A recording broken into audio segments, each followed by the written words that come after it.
People are asking, what is the God-given purpose of my life?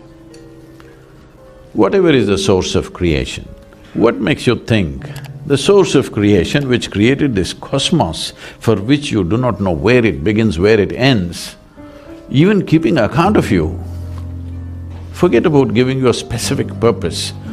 Maybe the source of this creation doesn't even know you exist. Hello? Because this very solar system is a tiny little speck in this cosmic space, isn't it? Tomorrow morning, believe me, if the entire solar system evaporates, nobody will notice it. That's how small it is. In that speck, planet Earth is a micro speck. New York City is a super micro speck. In that, you are a big man. This is a serious problem. You think there is a God-given purpose for you. This is the peak of human arrogance. Because all this is coming from the basis that has been spread in the name of religion and faith and whatever, that the existence is human-centric. Existence is not human-centric. We're just one more creature, which happened recently according to the evolutionary sciences, yes? As human societies, we have issues, we have problems, we have struggles. Whatever you think needs to be sorted out, and whatever you think is your aptitude to sort out, you pick up that damn thing and sort it out. It's not any God-given mission. You got to do something useful, because there is some joy in solving something. This is all the choice we have. You can either be a part of the problem or part of the solution. If you enjoy being part of the problem, do it, there'll be consequences. Yes, sometimes it's fun to create problems. Yes, it is.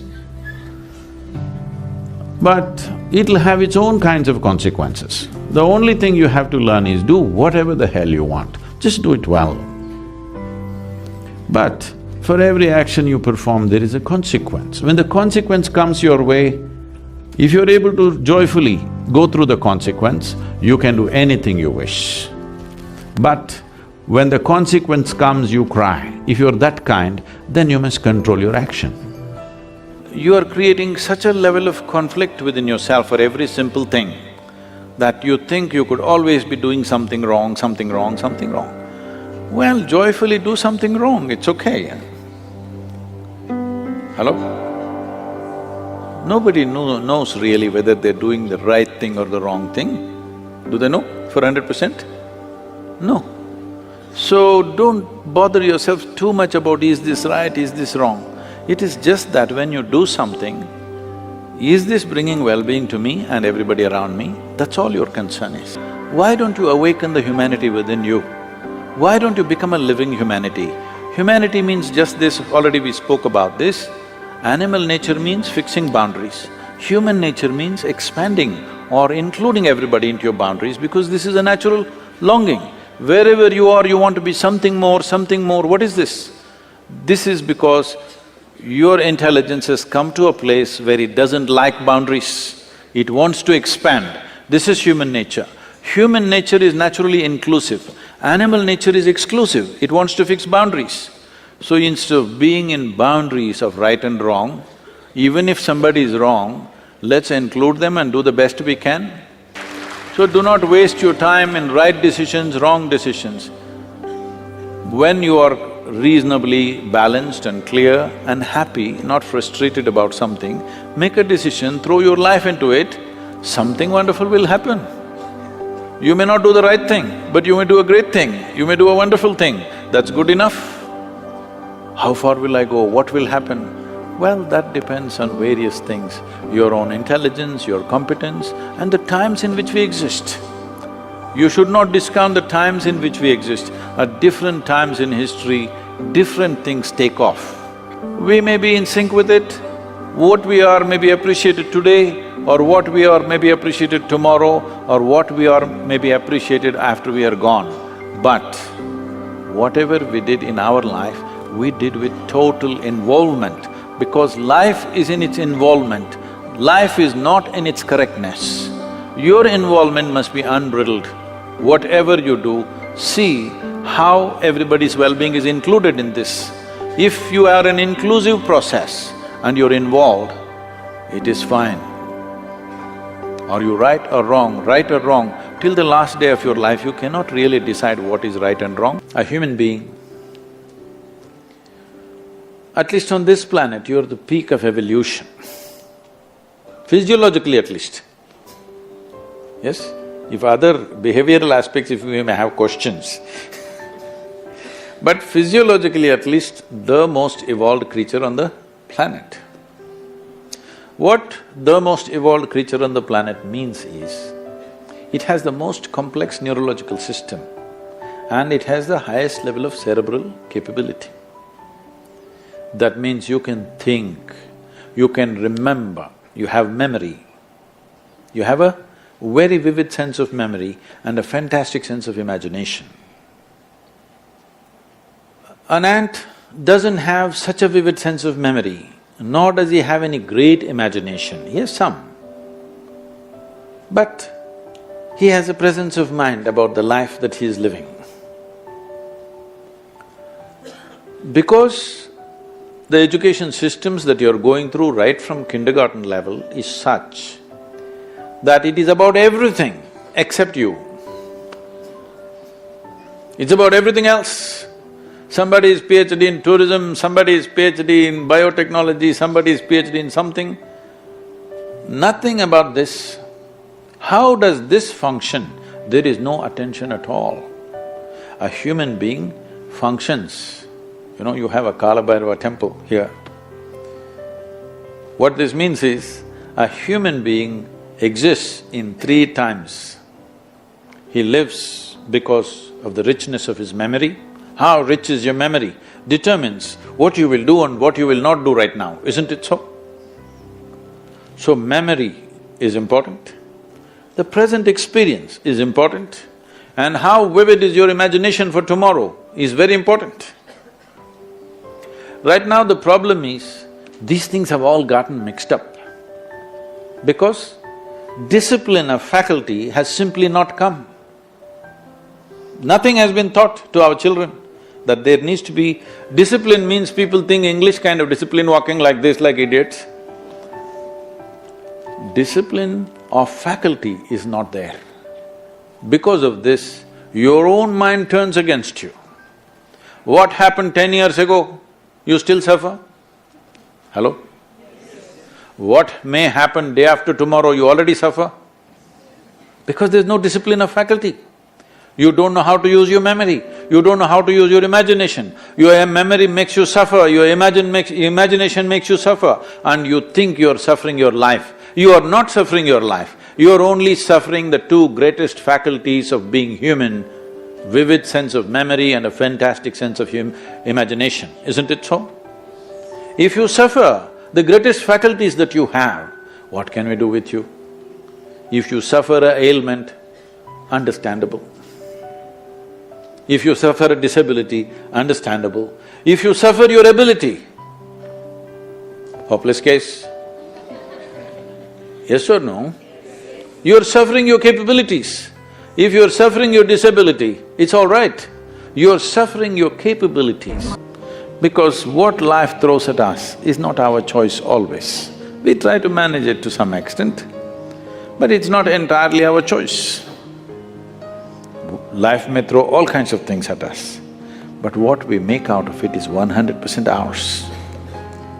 If this one dimension, if we take charge of this, no matter what life throws at me, I will make this into a tremendous process for myself. Let it throw whatever. Doesn't matter what life throws at you, you will turn it into a possibility. You will not make anything into your problem because you are not a problem. This is a choice that every human being has, either for every situation. When I say every situation, there are only situations and situations and situations in our lives. When you don't know how to handle a particular situation, you call that a problem. What is a problem for you? may be wonderful possibility for somebody else, usually is, isn't it? There are no problems in life, they're just situations. You can either make it into a possibility or a problem. You can either you yourself become a possibility or a problem. This is a choice every human being has. But to exercise this choice, you have to be in a certain way within yourself. Within yourself, you are in a certain state of equanimity, balance and exuberance that no matter what life throws at you, you will make it into a wonderful possibility. Life can throw all kinds of horrible things. Don't underestimate life, it can do things to you. Yes? Essentially, the important thing is, this is a life. For every one of you, your life is precious, isn't it? Hello? It's a precious life. If something is precious, where do you want to invest this life? Into what do you want to invest this precious life? If this is a worthless life, throw it somewhere. If this is a precious life, what do you want to invest this life into? If you look at it this way, you will find something truly worthwhile to do. If you think in terms of how to earn a living, how to get this kind of thing, that kind of thing, then you will do something silly that you will regret for the rest of your life. Most people are a regret. That's why they're going around joylessly, because they're not doing what they want to do. They are not creating what really matters to them. They're doing something for a living. This precious life, where are you going to invest it? Are you going to invest it in something that's truly worthwhile, or are you going to throw it away as a worthless thing? This is the important thing, because what you call as my life is just a certain amount of time and energy, isn't it? Yes? As you sit here, your life is ticking away or no? You're young, you may not be thinking like this, but actually it's ticking away. What is ticking away is not time, what is ticking away is your life. Yes or no? So this energy that you call as my life, how are you going to invest it? Because it's going to get… if you're doing something truly worthwhile, it gets over before you know what happened. Only if you're doing something worthless, it feels like a long life. Have you noticed this? On a particular day when you're very happy, 24 hours, poof, it went off like that, like a moment. You're miserable, 24 hours feels like 10 years. Have you not noticed this? So only miserable people will have a long life. Joyful people, life goes away like that, as if it's a couple of days, it passes away like that, if you are creating what you really care to create. See, if you want to get somewhere in your life, get somewhere does not mean be better than somebody, do this, earn this, that, no. As a life, your experience of life should become a fantastic experience. So right now, all the crazy things that people are doing in their life, why? They drink, sexuality, temple, this, meditation, whatever they're doing. Why are they doing? Because they want their experience of life to become pleasant. Yes or no? Somebody hits the bottle, somebody hits somebody else, and somebody does something else, but essentially looking for pleasantness. If your body becomes pleasant, we call this health. I'm talking yoga now to you, officially. If your body becomes pleasant, we call this health. If it becomes very pleasant, we call it pleasure. If your mind becomes pleasant, we call this peace. If it becomes very pleasant, we call it joy. If your emotions become pleasant, we call it love. If it becomes very pleasant, we call it compassion. If your very life energies become pleasant, we call this blissfulness. If it becomes very pleasant, we call it ecstasy.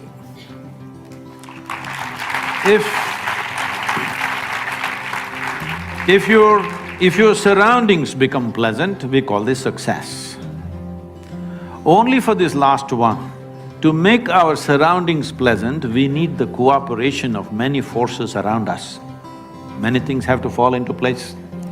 But to keep your body pleasant, mind pleasant, emotion pleasant, your life energy is pleasant, it's 100% your business, not good for the business.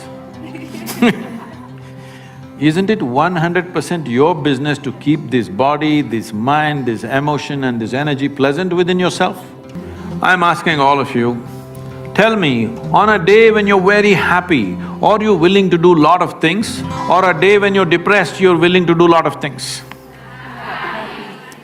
When you're happy, you're willing to bend backwards and do everything possible. When you're little unhappy, how difficult it is to move you, isn't it? So why do you say if you're blissed out, you will do nothing? It is just that you will no more be a vested interest. You are not in pursuit of happiness. Your life is an expression of your bliss. Now what will you do? You will do what's needed. Every human being should be doing what is needed, isn't it? Right now, they are trying to milk happiness from the world, destroying the world in the process, completely destroying the world. See, today, what is it that these ecological disasters unfolding, what do you think it is? In pursuit of human happiness, isn't it? Nothing else. In pursuit of human happiness, we have turned this planet into a bonfire and people are not even happy. Forget about being happy, most people are in different state of struggles. So, it's very, very important. What is in your hands? First, all those things must be taken charge of. What we do in the world, let us see to what extent the world allows us to do it. Your body, your mind, your emotions and your energies must take instructions from you, isn't it so? Hello? Right now, it is taking stimuli and instructions from all sorts of people. So how the hell do you think you will go where you want in your life when somebody else and somebody else can make this body, this person do whatever they want? At least what happens within you must be determined by you. What happens around you, it'll never be 100% determined by you.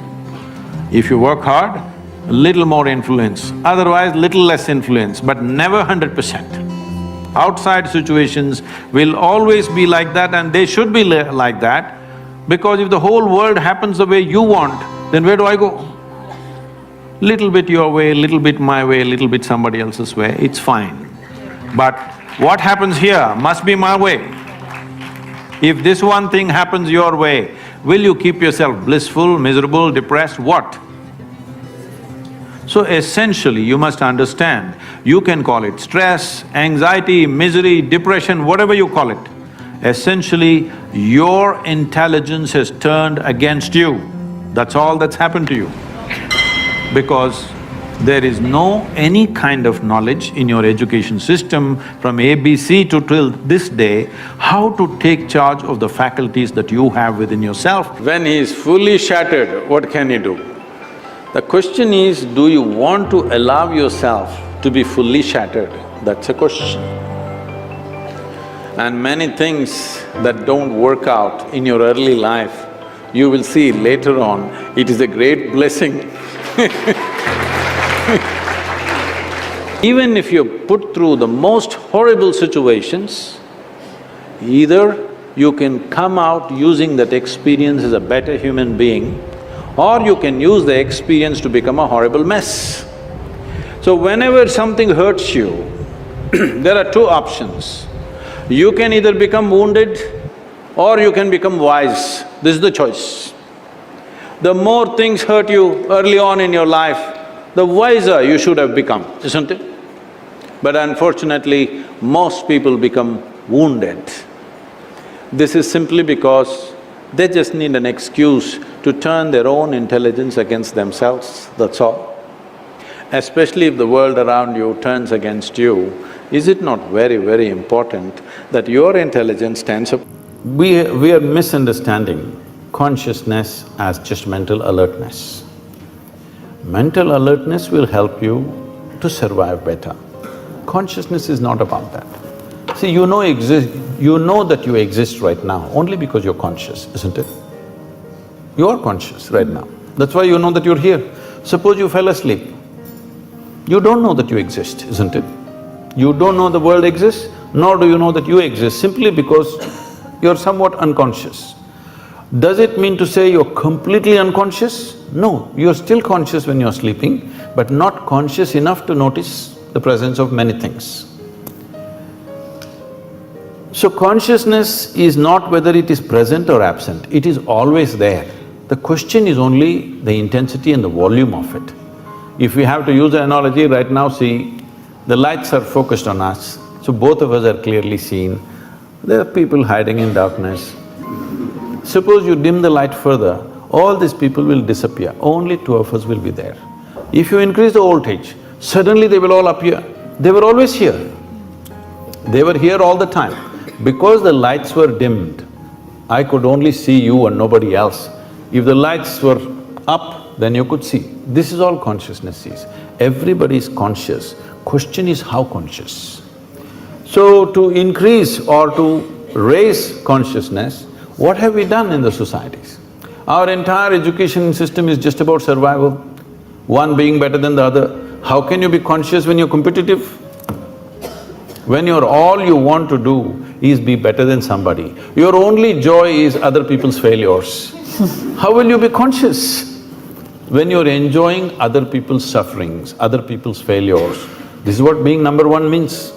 I am the number one means what? You're number 10, that's my joy.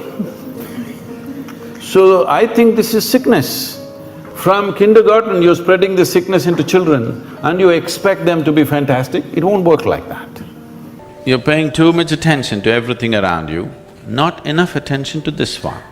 But the quality of your life is essentially determined by how you carry this one. Yes or no? This moment, what kind of clothes you're wearing, what kind of car you parked outside, what kind of home you live in does not determine the quality of your life. This moment, how joyful are you feeling within yourself determines the quality of your life, isn't it so? Nothing has been done about it. You think it'll happen in consequence and you're setting impossible goals for your happiness. If I have to be happy, my wife should be like this, my husband should be like that, my children should be like this, the world should become some other way. Well, these are impossible conditions you're setting for your happiness and peacefulness. Now that you have compromised yourself to peace, why I'm saying compromise yourself to peace is because a lot of people have given up aspirations for being ecstatic or blissful. If I'm just peaceful, it's enough. Even the so-called spiritual leaders are going about and saying peace is the highest goal in your life. Peace is not the highest goal in your life. If you want to enjoy your lunch today, you must be peaceful. Yes or no? If you're not even peaceful, there is nothing in your life that you can do in a worthwhile way. To be peaceful essentially means this, that you're not messing your mind. To be peaceful means that your system is at ease. You know how to conduct your mind, you know how to conduct your emotions, your body and your energies. You are peaceful. It is not a rocket technology, it is the most basic thing. You have a dog at home, you give him his food, he sits peacefully. Maybe not ecstatic, but peacefully. Many times they're ecstatic also. Yes? If your dog is able to sit peacefully, oh, he doesn't have to run my industry. That's not the point, he's got his own stuff going.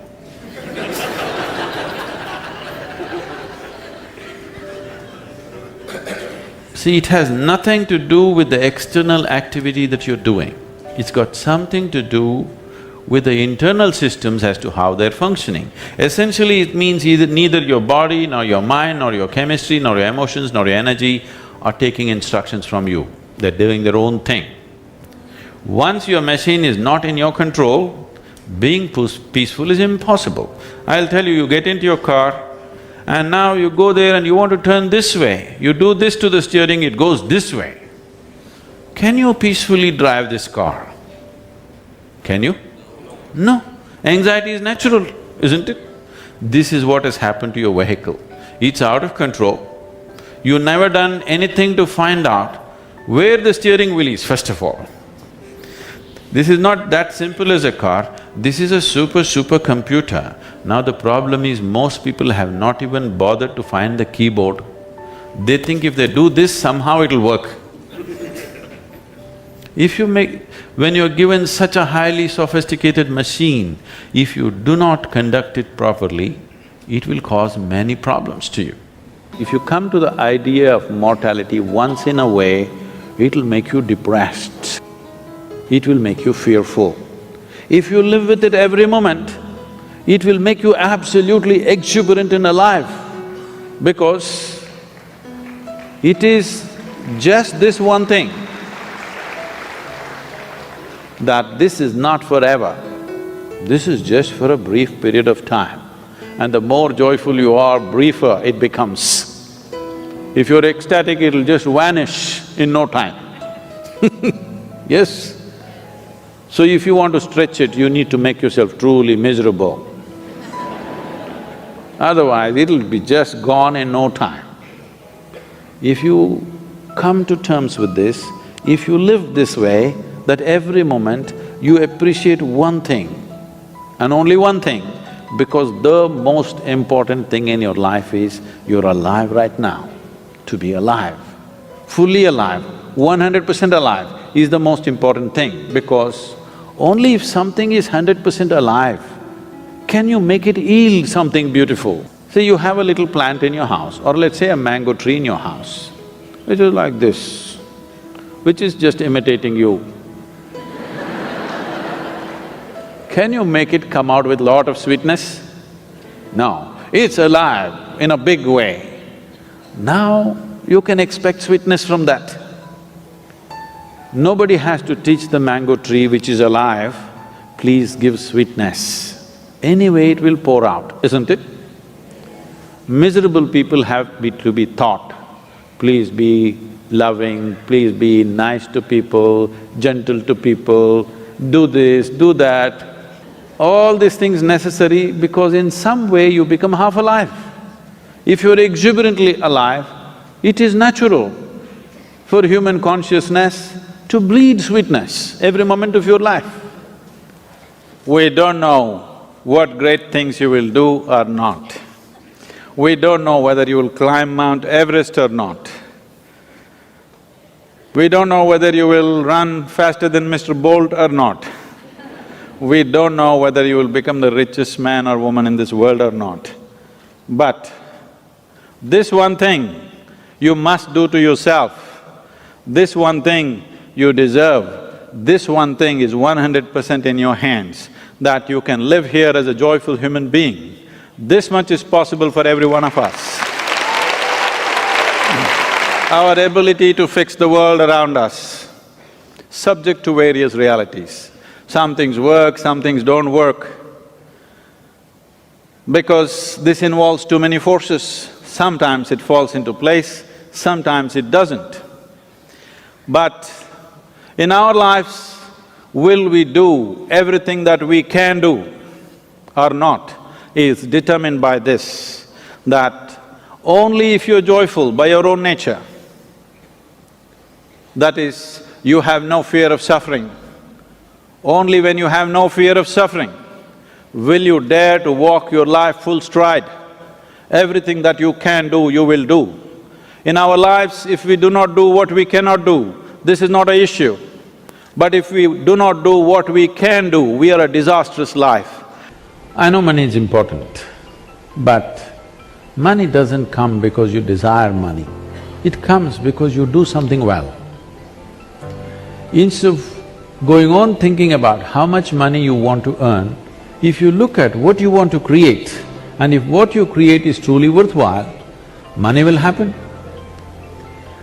This idea, see for example, right now the modern examples, well, there are Narayan Murthis, there are Zuckerbergers, there are all these people. These people didn't bother about money. These people bothered about creating something. Because what they created was valuable to everybody, money naturally comes in. And above all, If you are creating what you value, if you are creating what you see as an immense value to everybody's life, you have the joy of creating it. How much money depends upon times. It doesn't matter what is your level of intelligence, what is your level of capability, introvert, extrovert, this, that, doesn't matter. Do you have the courage and commitment to make the possibility into your reality? That's all the question is. So, if you focus, whatever you're doing right now, it doesn't matter what it is. How simple an act you're doing right now, it doesn't matter. If you're absolutely devoted to that you're doing right now, depending upon various aspects, things will unfold. But because of Western influences, we've become too goal-oriented. Goal-oriented means we are interested in the consequence, but we are not interested in the process. If you are not interested in the process, you should not be an artist. Yes? Process is an end in itself. If you are absolutely devoted to the process, depending upon various aspects, something will come out. But now we are interested in the consequence, not in the process. This goal-orientedness, I want to get there, I want to get there, where the hell do you want to get? No, I want to win the race. See, if you treat life as a race, if you have to win it, you have to get to the finish line soon, isn't it? You want to? Hello? If you get to the finish line ahead of all these people, you won the race. You know what the finish line is? We'll be negotiating where to bury you.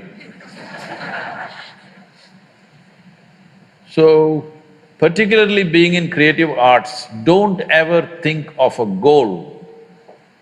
What should I become? How should I be? What should I create? Don't worry about these things.